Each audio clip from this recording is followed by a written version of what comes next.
Don't you think it's about time for a podcast that's more fulfilling? One that's about the vibrant exchange of ideas and perspectives that happens when we actually come together.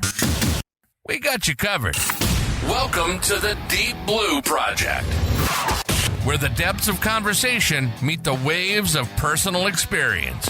This is a real, raw, and unscripted show about everything from leadership lessons to self-awareness, wellness, and the latest current events.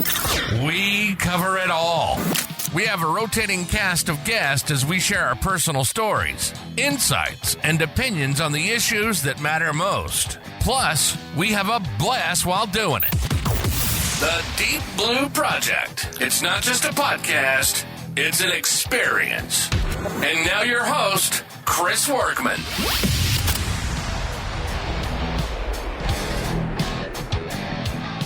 Hey everyone, welcome to the Deep Blue Project. Thank you for joining us today. Today, I have my friend from Mansfield, Massachusetts, Chief of Police, Ron Sellon. How's it going today, brother?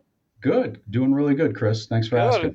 Awesome. Ron's been, I've known Ron for a couple years now with my dealings with the IACP. He's become a real good friend, and we chat about things going on, but he's been around for quite a few years, so he really knows the influx of that, and we're going to just kind of talk to him about what he's been doing, how he got into that, and some other things as they come up.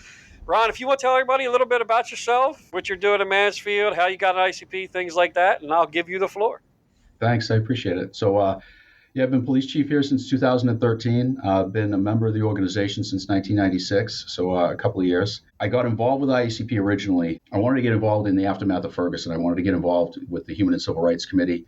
I'd been involved as a member of the legal officer section for a couple of years prior to that, but I really wanted to get involved with the Human and Civil Rights Committee. It was just, I knew that's where the conversations were coming. I knew that's where, everything was going to be headed. So I ended up reaching out to the chair at the time, Will Johnson, as well as the president, Terry Cunningham, who was from Mass, and I basically said, I want in.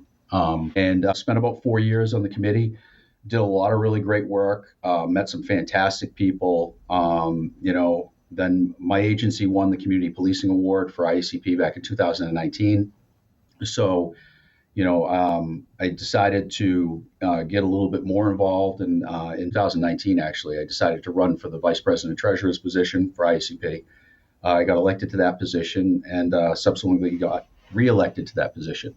On the PD front, there's a lot of cool stuff that we've done. We built a brand new police station, raised support for it, raised the money for it, built the station. Really proud of the fact that we had, I think it was like some ridiculous 4% change orders for the police department. Anybody that's ever built anybody that's built a public project like that knows that usually you're looking at 2-3 times the number of change orders. So spent a lot of time in the building process. We are probably best known for the style of policing that we have, which is there's a big prevention focus. And, we have a team that's private. It's a problem-oriented policing team that we started back in 2015.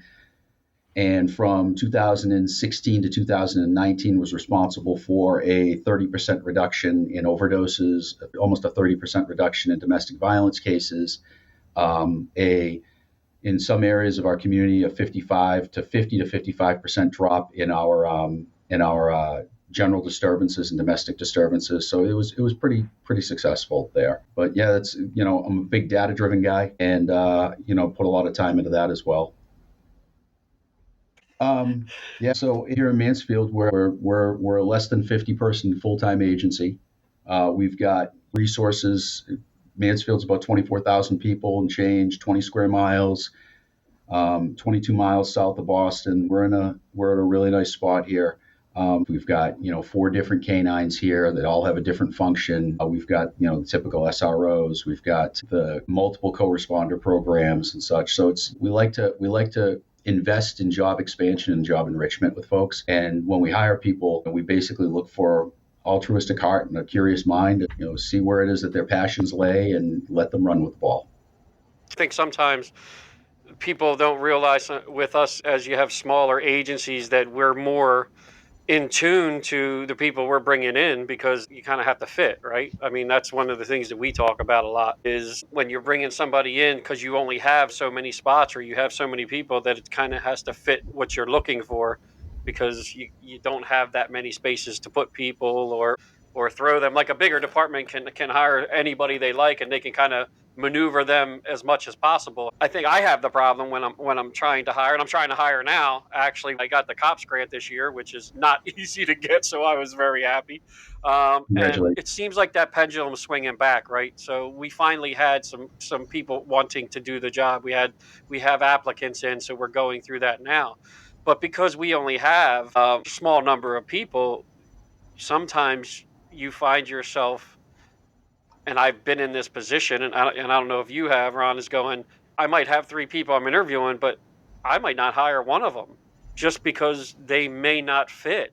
And it's going Right. to end up just being something that, and you don't want to do that, but here in Delaware, like Mass is small. So we are like, okay, we can make some phone calls and say, if you want to, they're hiring here, they're hiring there. So you can help the person, but you're just not going to fit here. And Right. I think that's one of the things that we find a lot of times for small departments. But that's why I stay where I am, and I like it, because it's like a jigsaw puzzle. As chiefs, we got to kind of find who fits. That's So, it. And a lot of the times is that it's whether or not they fit into the culture. I'm the first vice president of the Metropolitan Law Enforcement Council, which is our regional mutual aid facilitator here. And I've been on that board since 2014. I was SWAT control chief for 6 years, crisis negotiations. That's where we have the bike team. We've got the regional traffic. We've got peer support now. You've got all these, we've got a drone team now, so canines and such. And that's where you really find those true opportunities to be able to allow people to really spread their wings and create, that job enrichment and job enlargement. As a dear friend and mentor who recently passed, Kenny Berkowitz, used to say, it's all about job enrichment and job enlargement for folks. And if they do that, then you can infuse the organization and those folks with purpose. And at the end of the day, you can offer $10,000 signing bonuses. You can offer this and pay and all these other benefits. But what people really seek is purpose. And right. if you can provide them that enriched feeling of that they're every day that they're going to work, it matters, then you're going to be able to recruit and you're going to be able to retain as well. And as you know, right now we're dealing with this it's a crisis across the board in policing. Mm-hmm. Yeah, I could see, but I think I can start to see that pendulum shifting just a hair. I mean, it's not going far. And quite honestly, I think we all go, if we've done this for a lot of years, you see that happen all the time. Though it seems what we had to deal with in this case, it's been very slow. And I think it's been very slow for a couple of reasons. Some of them are, I think more people are looking for the enrichment than they are the money, but a lot of places are trying to still throw money at it. And But it's not happening. Yeah, and it's not happening. it becomes this proverbial race to the bottom, right? Like if everybody's offering $10 more and you're constantly chasing those dollars, the other part of it is when is enough enough? And with a lot of these applicants, if they're walking through the door for just the money, then you're never going to be able to retain them, because that person is going to constantly chase the money regardless of the talent. And so if you can provide them with opportunity, and like I said, we've got 4 different canines here, all different, and for an agency of less than 40 full-time cops, we've got just about 40 at this point. That allows a lot of opportunities for folks to be able to say, for special areas of specialization. And, it just provides such an enrichment, or an enriching job atmosphere and culture within the organization. And you'll find that people, it's funny, the more they interact with each other, the more they start to come up with, one of those canines was one of the officers here, Meg Burney, who walks into my office and says, I've got a crazy idea. And I was like, those are the best kind. She said, she's like, I think that we should have a safe search dog. And I was like, do you think so? And we talked it through, and she started applying for the grants. And I have a 14-year-old who has autism. So providing customizable operational plans and services for our more vulnerable populations like that is a cause that's near and dear to my heart. And now she and Mabel are trained, and they've been out a couple of times for children that are missing, or Alzheimer's, or parent or elderly that are missing that have Alzheimer's. No, it's awesome. And we're I just had a good friend of mine, the Westwood chief, Jeff Silva. He actually just did the exact same thing, and he ended up with Mabel's brother or sister, I think, is going to be assigned to one of his cops over there. So the cool part about it is when one of your folks comes up with a cool idea like that, and you're like, yeah, let's run with the ball. And then somebody else picks it up and goes, oh, I like that idea. And then all of a sudden you start to see this ripple effect where other people start doing it as well. And that's how you really you can positively change the entire profession, at least at a local level like that. I think you see that proverbial shift. And I think that people kind of don't get that about smaller states, which is a fun thing because they don't realize sometimes that while the big states have everything, but the smaller states are so in tune. And we find that here in Delaware because Delaware is a unique state also. A lot of the things that we do here in Delaware, we do as a state, like our reporting systems, everything that we handle. Everybody from the north end of the state to the south end of the state uses the same things. So usually when that happens or somebody comes up with something and it starts working, it'll filter its way through the entire state after a while. We all do things in a similar fashion. Now everybody's going to have their ways. That's just the way it is. But for the most part, I think like you said, you get somebody that finds an idea and that idea works. And then it just kind of filters to the next one over. And then the next one beyond that. And that's what allows us to have that connection.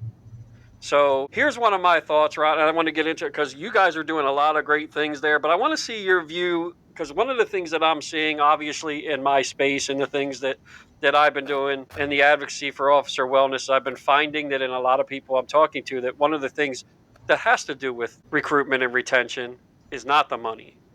It's having that dedication to it to your people for their own personal health and wellness is becoming a very, very, very big key. 100%. And I've had that in interviews. I mean, I've had that asked to me in interviews. Initially, when this starts, we're like, oh, they're always asking for when they're going to have time off, or they're always asking how much they're. But while we may be taking it in a different way, I think after a couple of years of listening to that, I've actually started to delve into that and actually listen to feel like, hey, they just want to know, am I going to have the time for myself? Am I going to be able to have time to take care of myself or take care of my family or spend time with my family? Because that's a big thing with a lot of us. And me personally, what led through my journey was just that. We were not brought up that way. It was always job, do. And I think some of the things we're seeing now is just that. And I'm even trying to go to that where I'm trying to give my officers who don't like to take off, who don't like to use vacation time to go, hey, you know what? We have the ability now, we have the time. Go use some of your time and take some time for yourself. Yep. And I think that's what we're seeing more and more when it comes to that portion of the job and recruitment and retention. You're absolutely right. That's a huge part of the whole equation, right? If you want to recruit and you want to retain, you need to also show your commitment to the folks within the organization and what it means for them to come into work every single day. And listen, we're always going to have those folks that every day if they can find a negative or pessimistic viewpoint to it, then it is what it is. But for the most part, if you show that commitment to that, then you're going to be able to retain them. I'll give you a couple examples, right? Like, so about 4 years ago, 4 or 5 years ago, we've got the Officer Safety and Wellness Conference for IACP, and it's probably the most well attended smaller conference with IACP. We're going to have about I'm guesstimating this one's in Anaheim, California. It's coming up March 2nd through the 14th, I believe. And we will have anywhere in the neighborhood of probably 1,200, I bet, folks. And every year we seem to add about 100 or so to the attendance roster. During that conference, I started sending my entire executive board for my union out to the conference. And primarily because of the fact that, let's face it, if we're gonna have an issue is going to end up on either you or I's desk, it's going to start with the union e-board before it ever gets up to us.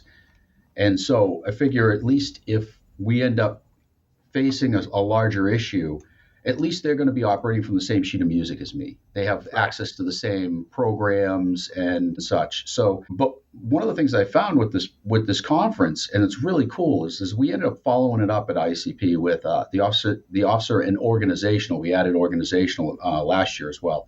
The officer and organizational safety and wellness section for IACP, and it's actually the fastest growing section in IACP. We've got, at last count back in October, we had over 600 members already. And what we're finding is that as people are spending more time together and talking about this as a topic, at that conference coming up in March, there are topics that are going to be ranging from the typical recruitment and retention elements, right, that you would expect to, the sleep schedule, things of that nature. But then there's also things like that I never considered, and things like postpartum considerations for officers. It never dawned on me that as we talk about our maternity or paternity leave for officers that are having babies, when they come back, there are considerations that we should be building into our policies that factor into postpartum considerations for officers. And it never dawned on me before, and shame on me, but it's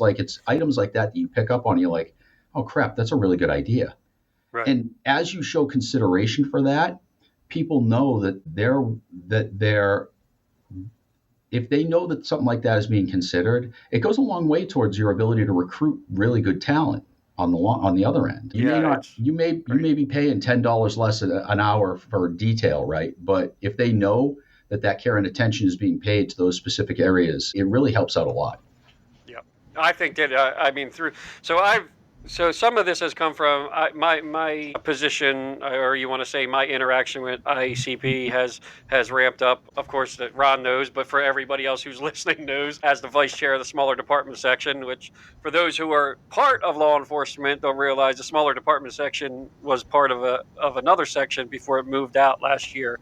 So that's what allowed that to kind of grow. But through that, see, I've been able to branch out and meet the individuals who do these other to run these other sections, which is so awesome, because dealing with Jeff and Mandy with the officer wellness section has been wonderful. Their section has done a marvelous job. Having the chance to see what their section is doing when we were in Boston this year was fabulous. It's awesome to hear that they're getting such a response and having that many people, because you're seeing this happening across law enforcement everywhere. And I don't want to call it a movement, because it's really not a movement, but it's starting to actually pick up steam from those who back in the day, and when I say back in the day, I'm saying only 5-6 years ago, who were really starting to say, like, this needs to be a focus. Like, this needs to be something that we're really dealing with in law enforcement, because it's just going to make us better in the end. And it's going to make our officers better in the end. So it's awesome to hear that. And I know you guys are pushing that very much. And I know me as a police chief appreciate that. And as a member of the IACP, I appreciate that. So I think that is awesome. And that's where I'll make a little bit of a plug for your section as well. Like the smaller agency section, nobody seems to realize that 88% of the agencies in this entire country, out of the 16,000 agencies in this country, 88% of them have less than 50 cops. And, the smaller agency section for IACP really does yeoman's work when it comes to advocacy and identification of priorities, and then, identifying those key areas of collaboration amongst the, because if for those that don't know, IACP has 25 committees ranging in like a number of topics, right? Like the human and civil rights that I was on, or you were talking Homeland Security, or you're talking Firearms Committee, et cetera. But those are limited to only 30 people that are presidentially appointed, by the president of IACP. Each year, the president appoints a full third of the committee as well as the chairs. On the flip side, we have over 20 sections, and those sections have unlimited membership. And with your membership, all you have to do is pay $50, and you can be a member of a various committee. And so whether you're talking about the smaller agency section, or whether you're talking about, I belong to the legal officer section, like I said before, or you're talking about the, the officer safety and wellness, there's, you name it. Right now, we're in the process of building out, maybe Vince will get mad at me for saying this publicly, but we're building out an intelligence section Because if there's one thing that we found is that, like, even if you have a JTTF clearance or a clearance of some type, you get either, it seems like we either get bombarded by intelligence reports or we get nothing at all. And even if we do, well, how do we make those actionable? And how do we work across state, federal, local agencies and promote the collection, the collation, and dissemination of all that information? So this section would be geared towards constantly facilitating that refinement of process and making it easier and simpler to access intelligence and share it and make it actionable as well. But those sections are fantastic areas of collaboration. And like, are you going to be coming out to the Policy Council in April? No, because unfortunately, that is the time of FBI Leaders Conference is the same weekend. Of course it is. So I will be in New Orleans when you guys are in Texas, unfortunately. But we will be well represented. Chief Marshke, who's been and I have to give him props right here, and I'm going to do that today because he's been on that part, the head of this smaller department committee for a very long time, and a lot of it getting out of SACOP was his pushing, and I've known him for a long time, and he's a great man, and he's done a lot for small departments. Sean Marshke's a great guy, and I was about to make a comment about the fact that don't worry about it, Sean will do all the heavy lifting for you. Yeah, well, I'm going to send Kelly with him, so. Perfect. So, but at Policy Council, so every April at Policy Council, for the listeners that don't know, what happens is that all 25 committees get together and all 20 sections. And, this past year, I was really proud that we were able to finally get each section their own budget through IACP. Yep. And now what we can do is so all the sections come out, those committees come out, and there really is, that's my favorite meeting of the year. I understand that there's the glitz and the glamour to the IACP annual conference. I get that. People check out the helicopters on the showroom floor and all this other stuff. But the Policy Council meeting is the one where the true priorities for the entire profession get really identified, and you collaborate with so many different areas. That's where you have smaller agency section together with officer safety and wellness, with all these other 20 plus sections and these 25 committees and the executive board and the larger board of directors for IACP. And everybody's basically, we'll be in Grapevine, Texas all at the same time. And that's where points of collaboration, and you can go, all right, it's important for our committee to do the following projects and get this stuff worked together. And that's where, if you can collaborate with enough people, you can even potentially get seed money. And it's really cool to watch as people's ambitions for their dreams for the future of the profession all merge together to create something special. I got to see that for the first time last year. Was the first chance I got to go to that, and I have to agree with you 100%. I mean, I got so much more, I hate to say it, out of that. The classes are great. ICP is great. It's a great spectacle. But as a leader of a department, as somebody who wants to see small departments grow and having that, that voice, trying to have that voice for that, being able to do that, meet with yourself, which is kind of where we actually got the chance to really talk to each other for the first time, and meet with all these others, because you get the chance to go to the other meetings and meet with people and bring them in, just like you said. I got a lot out of that, and I think that's an awesome thing that they do every year and allows for that to happen, because you're right, that's where the stuff actually gets done, because you have the time to spend time to do that. Well, and like, here's a good example, right? Like a few years ago, we were talking about, we have the Research Advisory Committee, which is composed of 30 people. Again, it's a committee of all police academics, and with such a need for additional evidence-based processes, we recognized, IACP, I should say, recognized the fact that we need more people involved. So what they talked about doing originally was, why don't we take the Research Advisory Committee and we're going to replace it with a Police Research Advisory Section. And I said at the time in the meeting, I was like, well, hold on a second. What if we, bear with me on this one. What if, rather than eliminate one, we create synergy between the two, and, we give them that opportunity? And what we did was, it was last year. Was it last year or was it the year before? I can't remember at this point. They all bleed together. But Dr. Cynthia Lum, Maris Harold, who was the chief in Boulder, just a wonderful woman. And Eric Duglikowski from Central Connecticut, I believe. Forgive me, I always mess up where he's from. But like all those folks, we got together and we said, all right, this is what we're thinking about doing. Let's create symmetry here and how you can all work together. And ultimately what they created was, and it's really cool, each year, it was 2 years ago, because this past year, what they did was they created the evidence-based policing symposium that they put on. It was actually this past in Boston. It was Sunday morning. And it's a 3-hour, 4-hour long symposium on the latest evidence on various topics: officer safety and wellness, recruitment and retention, what works and what doesn't. And from that, something as simple as safe injection sites, right? We had somebody that was interested in trying to do that in the community. And it's like, okay, well, you can't just tell people, all right, that's a really dumb idea.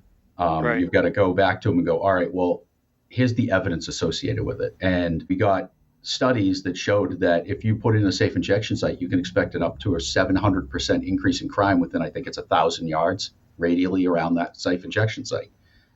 So it's like, that's the type of stuff that's the type of ammunition that we can arm our membership with so that they can bring back to their communities and stop communities from, like, we've got this over politicization of decision making that is just crippling communities and police departments and chiefs across the country right now. And as we're trying to make decisions, it's really hard to do so when you've got, well-meaning but dangerously naive people that are like, I want to do this. And it's like, well, that's not the best idea. We're finding that now the state of Delaware in the last year passed the law to allow the legalization of marijuana. This happened years ago. We went through it when Colorado and Washington were the first states to do it, and all the mess that they had to deal with. But it's a necessary evil that was going to happen anyway.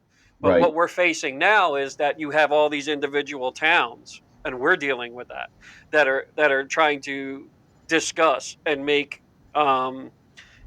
ordinances or policies or procedures to handle whether they're allowed to grow there or whether they're allowed to have retail there. And these are stuff like, you don't have to reinvent the wheel, guys. Like, we know people who have been dealing with this for years, but that's where this comes into play. This is where you or me as a police chief of a small department and through IACP or through that networking can reach out to these people and go, what happened to you? What did you do? What did you do in your state? How did it affect you now that you've had it for a year, 2 years, 3 years? And I think that's to your point about having that data to be able to support whatever you say in front of your mayors and your councils and whoever's trying to make that decision. So, yeah, and that's really the value. It's what I love about organizations, whether you're talking about IACP or you're talking about FBI LEDA, is I tell people, get out, network.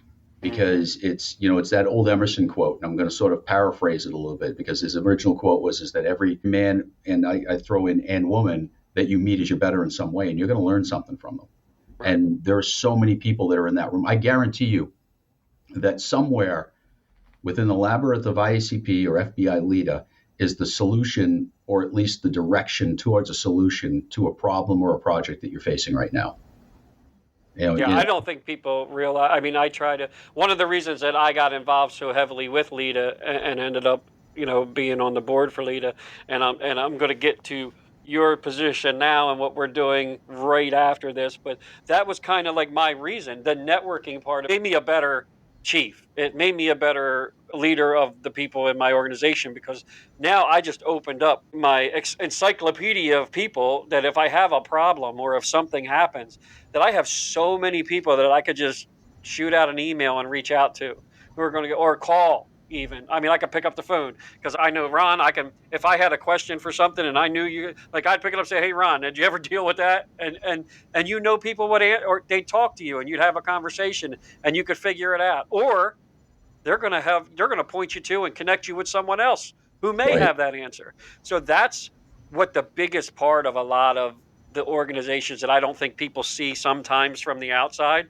or even people who may be listeners who are in law enforcement or in any kind of, because every first responder, firefighters, whatever, they have their organizations.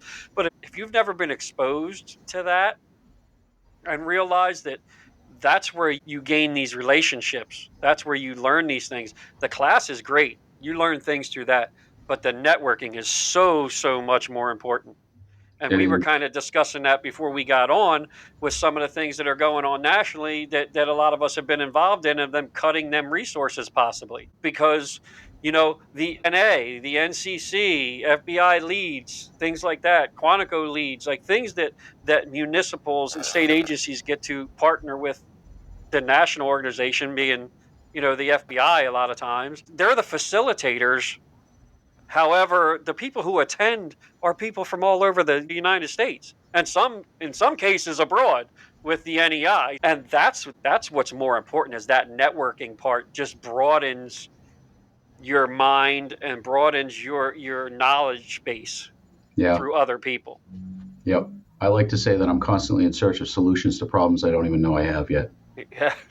So if we go back to that, so we obviously, you can tell while we're having this conversation, Ron has been heavily involved with ICP for many years.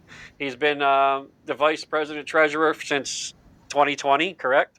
Yes. So you're talking 4 more years. But he decided this year to throw his hat in the ring and actually go in for 4th vice president. And I think it's a great idea because he has, as you can see in hearing him speak and hearing his passion about it, that he has that wherewithal to want to do that. And I want him to kind of elaborate on that.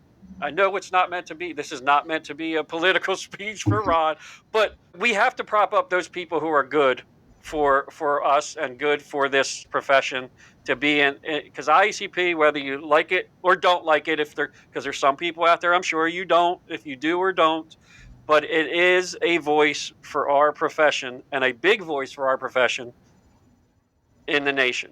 So Ron, I'd like to know, what was your decision to run for that position? So thanks. So I've got, what it basically came down to for me was the fact that it's the opportunity to really impact the way that things work down the line. And I'll throw a couple of things out there. One of them is the fact that we're in the midst right now of creating an intelligence section. IACP is in the middle of IACP. Like Vince Tolucci likes to say that it's this big, complex, complicated organization with a lot of moving parts, and he's right. It's got, we've got 34,000 members in 176 countries. We've got, a $42 million operating budget. We have over 120 employees. There are so many moving parts to it.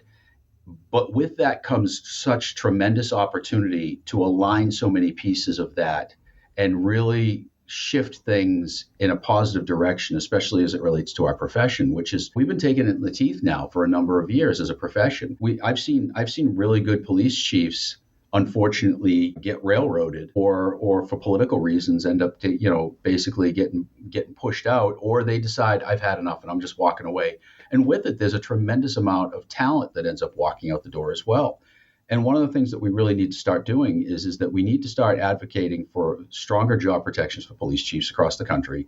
But then there's also other things, right? We've got to continue the work that we're doing with officer safety and wellness, because it's going to contribute to, and we're seeing it right now, it's going to contribute to solving our recruitment and retention issues. And if the more that we can focus on that, then the more that we're going to be able to draw people into this profession where 30 years ago, there were less options than there are today. And we're competing with a lot more than we used to be. So there's so much to it. There's just the fact that I decided to throw my hat in the ring because it's time. I think that I know how every element of this organization works. I've built relationships across the board. I think that there is so much work that still needs to be done on so many different fronts.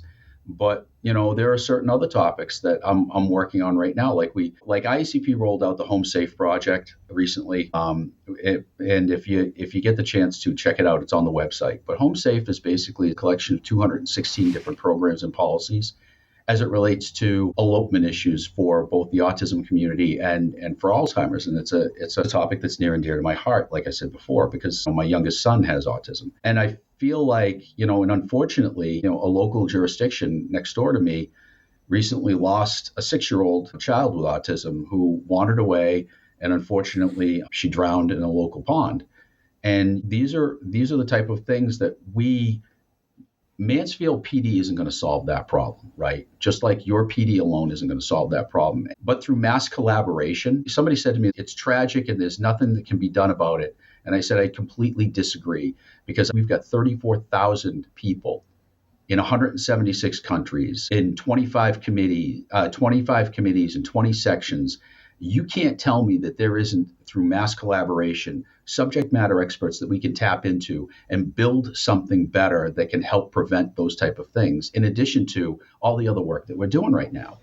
And it's the fact that I love the organization. I love my profession. I love what I do. It's about understanding the fact that I feel like I can contribute at a high level at this point.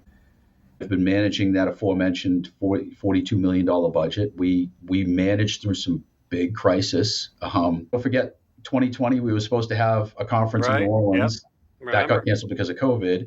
Then in 2021, we were supposed to have a conference in New Orleans. Yeah, hurricane. And the hurricane canceled that one too.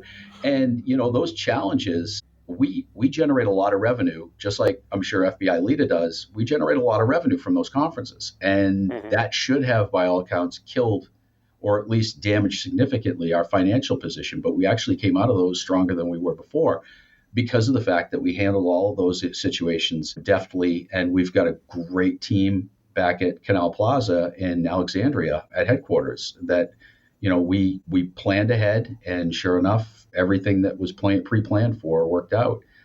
But that's kind of my 10,000 foot view of it, is that I'm running for this position because I believe in the profession, I believe in the organization, and most importantly, I believe in the people that represent all that organization, all 34,000 of them.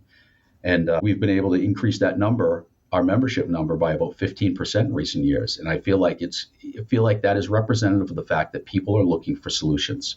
Right. And whether they are looking at FBI Leader, whether they're looking at the NA Association, whether they're looking at, IACP, the fact is that people realize that they can't do this alone.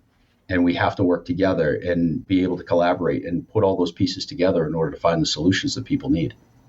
No, that is awesome. And before all of my friends who say that I have my issues with the IACP, I am going to be upfront. I am not going to lie. There are times that as a smaller agency, and I've said this publicly, so me saying it now with Ron, it's not a secret that I had a problem, and still kind of do in a little most way, but that's my reason for doing what I'm doing, is with the smaller department sections, because we all know that a lot of people feel that the IACP, is about the big departments. Well, I have to say that when I made choices to do what I did and get involved with the smaller department section and get involved and be with Sean and talk with others, I put my money where my mouth was. I didn't just complain. I decided to be part of it. So, and most people know I have a podcast, dude. I have a big mouth. So sometimes I do say what I need to say when it comes to that. Ron's told you he's got less than 50 people. That's smaller department sections, people. That are the people that you need to, as far as I'm concerned, that doesn't make anybody else worse than anyone else. I'm not saying people are bad or they're wrong, because everybody who steps up, trust me, this is not an easy thing to do. Most of us do not get paid, whether you believe it or not, to put all of our time and attention into these things.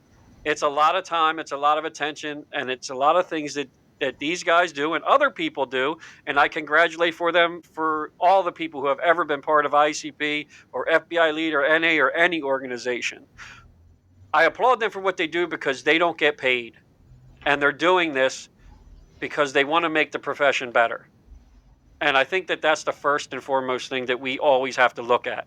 So my thing is, before anybody calls me on that is the deal. And I have no problem saying when things are not correct. But I also need to step up and say, when there's people out there trying to make it better, you really need to back those people, because then you have no complaint. You can't sit in the shadows and complain, but when the time comes to step up, you don't do anything. Well, then you need to just stay in the shadows and stop complaining.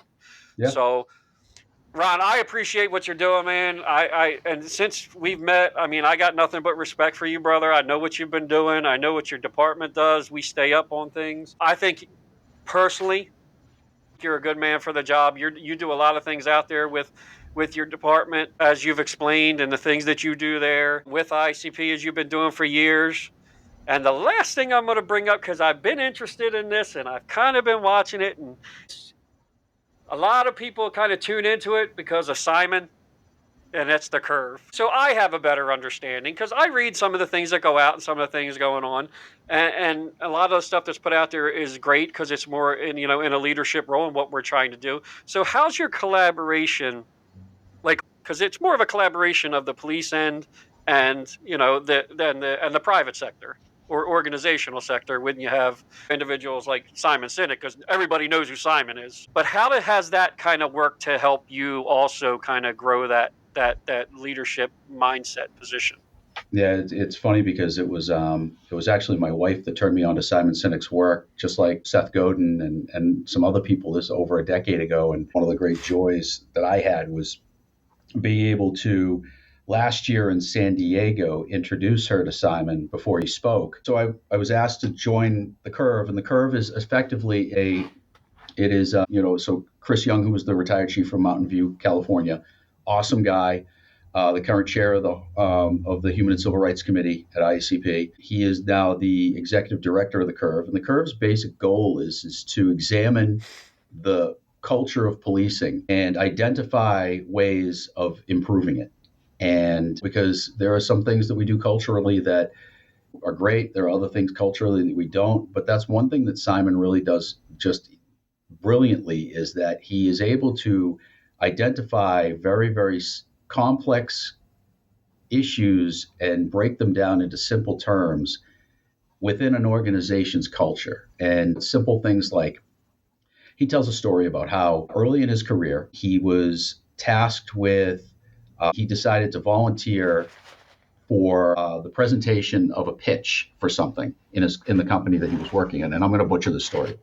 That's all right. However, he was all excited because he and his coworkers, they worked their butts off for it, and they pitched it, and they didn't get the account. And he thought, oh, crap, I'm about to get my butt handed to me. And, his boss at the time said, not only did you not get the account, but what we're going to do is we're actually going to promote you, because it wasn't. And the lesson that came from that, and this is something that we try to work on in our profession. I know growing up in my organization, it definitely wasn't this way. I don't know about yours. Let people fail, but then reward them for the initiative and not necessarily the results. Because if you only reward people for results, then what's going to end up happening is that people are only going to care about the safest choices, and they're not going to tackle the most complex problems. And it's things of that nature, especially in policing. Like I said, in my organization, I grew up in this organization. It was not a place where you wanted to make a mistake. It was because not only would you get hammered from above you, but your peers would just hammer you from the sides as well. And it was just very much an organizational culture where people wanted to play it safe all the time. Mm-hmm. And if you play it safe, then you're never going to progress and you're never going to make advancements. And, that's not the type of environment where Edison creates the light bulb, right? Right. So what Simon has is there's about a dozen of us or so. And, right now there's actually a leadership summit in April that's coming up. It's in coordination with the California Police Chiefs Association. It's a one-day training that's basically being put out, and it's kind of a trial balloon, right, of some of the stuff that we've been talking about. And essentially a big part of, and I don't want to speak for Simon or for Chris and the Curve, but a big part of the Curve is all about, finding out, examining cultural elements that we can improve upon within our profession, and then working on helping make our middle managers really the leaders that they need to be in the future, and helping them to set the tone from a cultural perspective.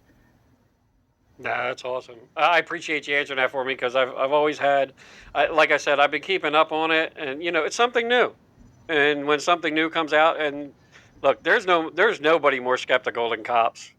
I mean, they're just, we are the worst at anything that comes out. We're scrutinizing it. We're looking at it. We're going, what the hell? Who the hell are these people? Like, what is going on here? What the heck is going on? So I think that I appreciate you giving me kind of a little bit more of that understanding.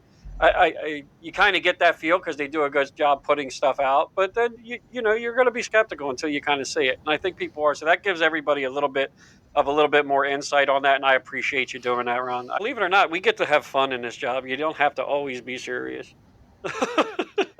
So we've been on for a while. I think, Ron, I'm gonna let you wrap it up with anything that you want to kind of put out there. You leave us with a parting thought, something that's going on, or what your thoughts are for the future as you're going along, because you're involved in a lot of these things, and I appreciate you for being that way.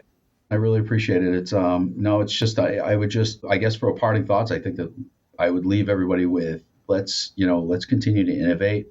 Let's there are vast elements within this country that would like to see our entire profession just disappear entirely. And it's our job to prove them wrong. It's our job to rise above that, and it's our job to basically bring along the next generation of leaders.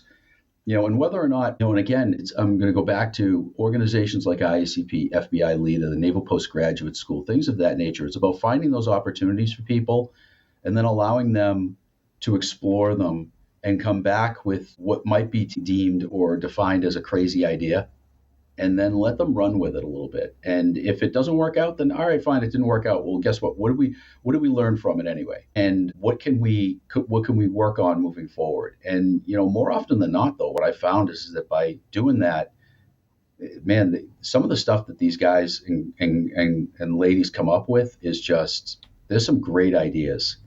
And it gives me a lot of pride and a lot of hope for the future, and the fact and who we're bringing into this profession, and who's going to be leading it moving forward. Thank you, Ron. Well, I'm hoping that you got some time, a lot more time to put in, because when you win that position, you're going to be here a little bit longer, buddy.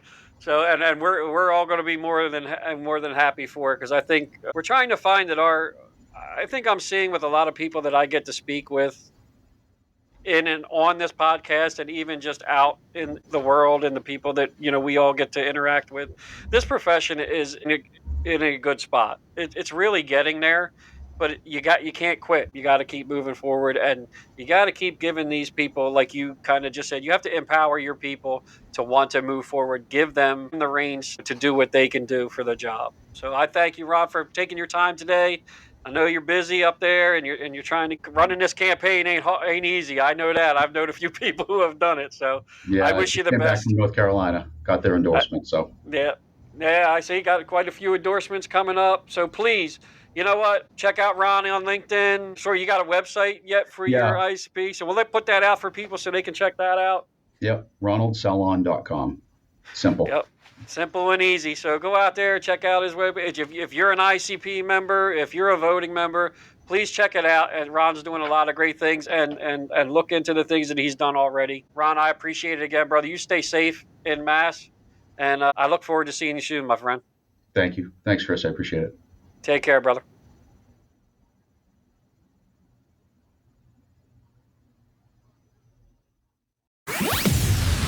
You've been listening to the Deep Blue Project. As a father, husband, friend, and someone who loves to chat about anything and everything, Chris brings over 3 decades of public service experience to the table. With a background in firefighting and law enforcement, along with degrees in criminal justice and behavioral science, he's seen it all, and he's learned a thing or two along the way.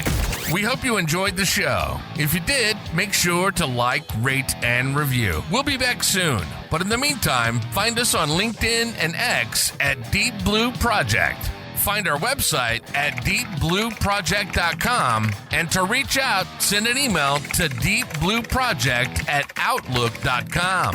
Keep keeping it real. And we'll see you next time on the Deep Blue Project.